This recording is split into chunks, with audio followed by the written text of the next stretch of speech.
des démonstrations des appareils à cadre. Les détecteurs de métaux à cadre fonctionnent avec la technologie induction pulsée et ils sont capables d'aller chercher de grosses masses à plusieurs mètres de profondeur. On va faire un petit test aujourd'hui rapide avec une masse qui n'est pas forcément grosse, c'est ce qu'on appelle une taille moyenne. C'est une valise en aluminium qui sert à ranger les monnaies, qui fait à peu près 50 cm par 30. Et là, on a à peu près 80 cm à 1 mètre de roche et on a un SSP de DTEC qui est posé. Alors regardez à combien je l'ai.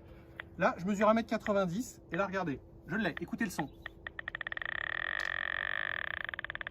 Et plus je vais me rapprocher, plus le son augmente. Là, ça traverse 1 mètre de roche sur une petite cible et on est quasiment encore à 1 mètre plus profond. Vous entendez?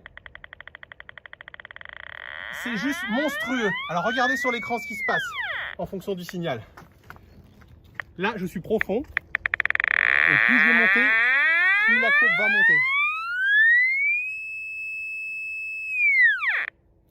Dernier point positif, ce sont des appareils qui passent partout grâce à la technologie induction pulsée, qui envoie plusieurs fréquences en même temps dans le sol. Donc, que ce soit en France, en Afrique, en Australie, ça passe, il n'y a pas de souci, ça passe même à la plage. Et le seul inconvénient des appareils induction pulsée, c'est que généralement, il n'y a pas de discrimination, donc ça trouve tous les métaux sans distinction. Sauf que DTEC a inventé le premier induction pulsée avec une vraie discrimination du fer. Ça fait une quinzaine d'années que ça existe. C'est les SSP 2100, 3100 et 5100.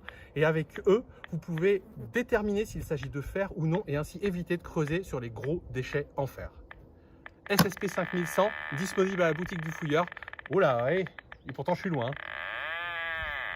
Le SSP 5100 est disponible à la boutique du fouilleur au tarif de 1 990 € et le SSP 2100 est disponible à la boutique du fouilleur au tarif de 1 350 €.